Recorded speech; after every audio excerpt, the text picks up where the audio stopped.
VRChat, a virtual reality socializing game, was initially released on PC on January 16, 2014. From this point on, it was the closest thing anyone has ever seen to an alternate reality. Except in this version of the world, everyone is anonymous and there are no laws. Only rules that when broken can be broken again by making another account. Every movement, every expression, every emotion can be seen through the eyes of the headset, further blurring the lines of what is real and what is not.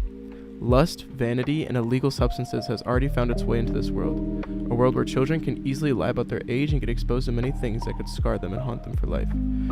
For the most part, the issue has fallen under the radar and has not seen much help from others besides support groups, so here's a quick PSA of what to look out for and why you should steer your kids away from this medium.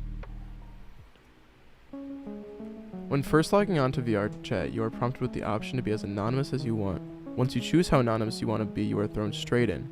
In VRChat, there are multiple worlds that you can travel to. Some are private, meaning that it's just you and you get to control who goes in and out. Or you can join a public, where anyone can join and you have zero control who shows up. Think of it like throwing a house party, versus you going to an open bar. There are infinite possibilities when it comes to where you can go in VRChat. A bar, a relaxing beach, or even dystopian cities. Anything you can think of, you can go to. One of the biggest parts of VRChat is the avatars and the culture built around them. Just like the real world, you will be judged on your wealth inside and outside of the headset. Most avatars are free, but the most dedicated pay someone to make them a personalized avatar to their liking. Completely unique and 100% yours. Above your avatar, you have a name tag, which depending on how much you play VRChat, it changes colors. Gray for visitors, blue for new users, green for a common user, orange for known users, purple for trusted users, and yellow for a friend/veteran user. The reason that this is important is because the separation that these status symbols create. Some people straight up may not talk to you if you're a gray or blue name, so hours spent inside the game are necessary for fitting in.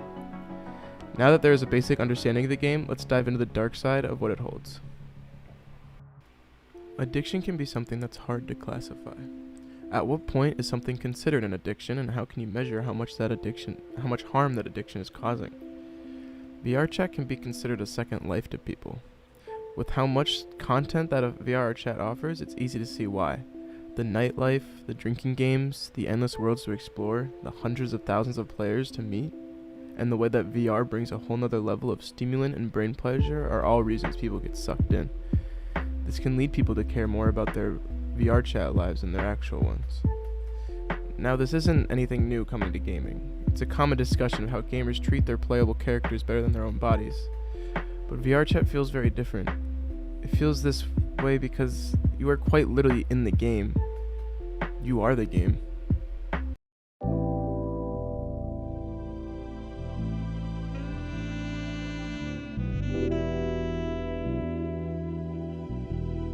Through that whole span of 2018, I was 100% addicted to the game. And it actually got to a point where I ended up losing my job ultimately because of it. I hate to admit that, but that's pretty much what happened.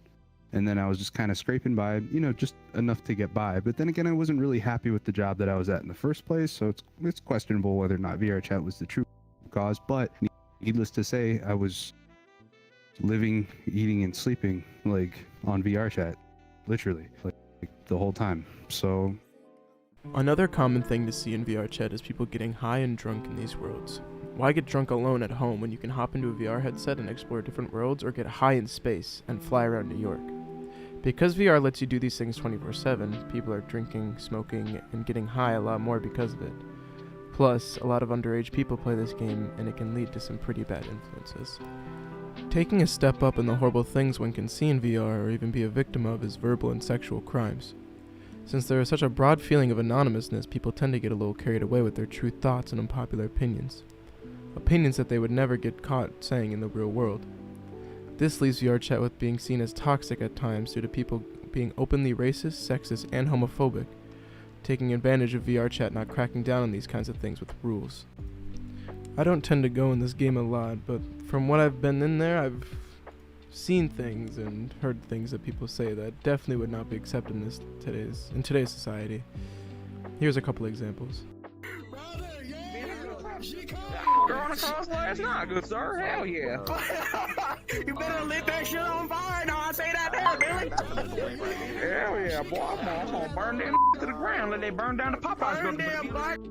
This is one of my favorite avatars I like using, and when I go around sometimes to other worlds, you know, some people are pretty nice, but some people, you know, have a lot of disdain towards this group of people that I like taking a part of, and it makes going around enjoying this game rather difficult sometimes. I mean, I just hop on this game for fun, sometimes with my friends and stuff like that, just trying to meet new people, explore new worlds, and it's really heartbreaking walking into a place of people that you don't even know, and they just start saying obscenities to you just because of the way your avatar looks. And I mean, like, that's a very controllable thing, right? You know, but like, it's supposed to be like self-expression and stuff like that. It hurts a lot to receive that kind of backlash just for something as trivial as what your avatar looks like. But it's important to me, you know. Do you think the animosity contributes to that kind of threat? I mean, definitely, because it's pretty hard to put repercussions, especially in this game. I mean, you can like report someone if they're saying a bunch of stuff, but you know, they can always just make it like a backup account or something like that. And I mean, they're sitting behind their screen saying this kind of stuff, and you're not really able to confront them the way you want to. So, yeah, it makes them, I guess, pretty comfortable with the kind of stuff they're doing.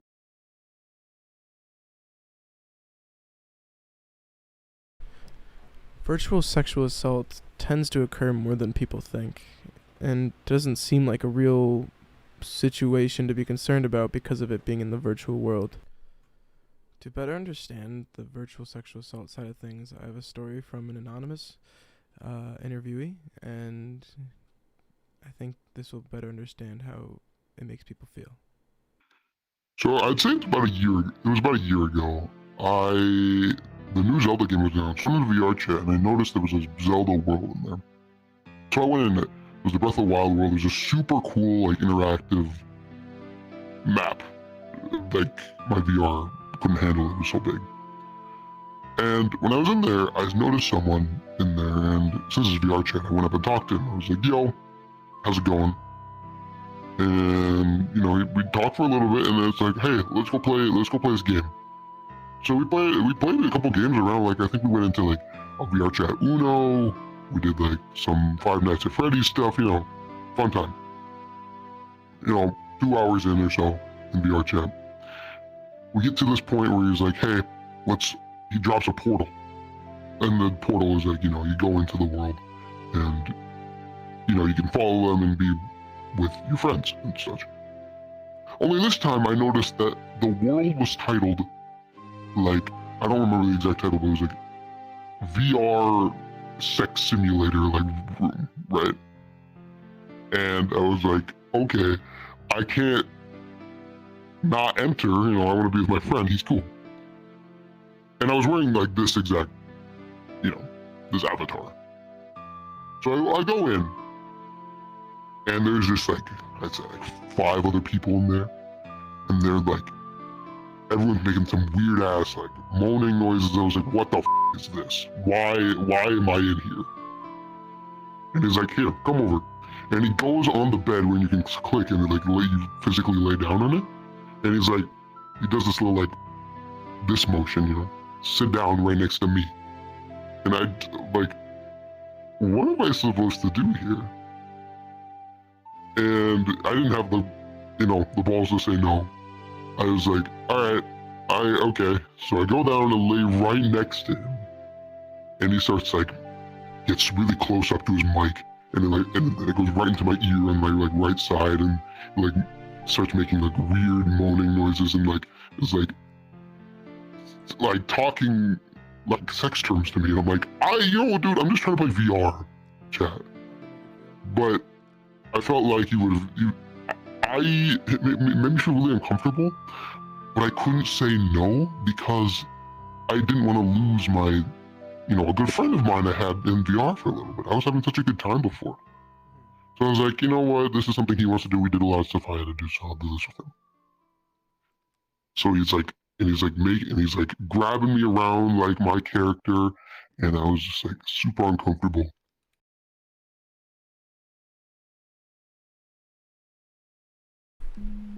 From an outside perspective, VRChat seems to have one of the nicest communities in video games. But one thing you don't see from videos of VRChat is that the game does have a really dark and toxic side to it. This is a side where people do things that are worse than any other video games. They do things that have real life effects on you and your computer. If someone doesn't want you online in this game, they will target you and send an angry mob after you to make sure that you get crashed. What being crashed means is that some players will have avatars that are strictly built to overload your computer and even temporarily break it. This could happen to just about anyone. Being targeted in this game is pretty common. When playing, you want to make sure that you don't make enemies with the wrong people. There are groups of people online where all you need to do is post a person's VRChat username, post the thing they did to you, or anything you want. They won't ask for any confirmation, so it can even be lies, and they will try to make your life a living hell. It can even go to the extreme where people can find your IP address because VRChat doesn't protect it too well, and learn things like where someone lives. This is why I'm so strong in the opinion of not letting kids under the age of 18 play VRChat because of how toxic of a place it can really be.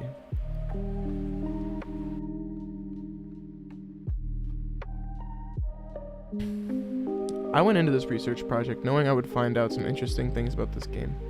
However, I had no clue of the rabbit hole I would fall down when I started interviewing strangers and friends about their experiences. The things down this rabbit hole only get more worrisome when I started to see these things in the game for myself without even having to look very hard. There are so many things I didn't even get to cover in this game yet, like the weird family dynamics, the actual arrest of a predator that leads back to VRChat, and how people will have virtual sex in these lobbies and even pay for it as well. Due to the fast-growing younger player base, this game must become safer for kids. Now, since this documentary is more aimed at the negative side of effects of VRChat, I'd like to go over some of the positives that come out of it as well. VRChat genuinely helps people with things like social anxiety and lets them develop real friendships that otherwise they would not have had.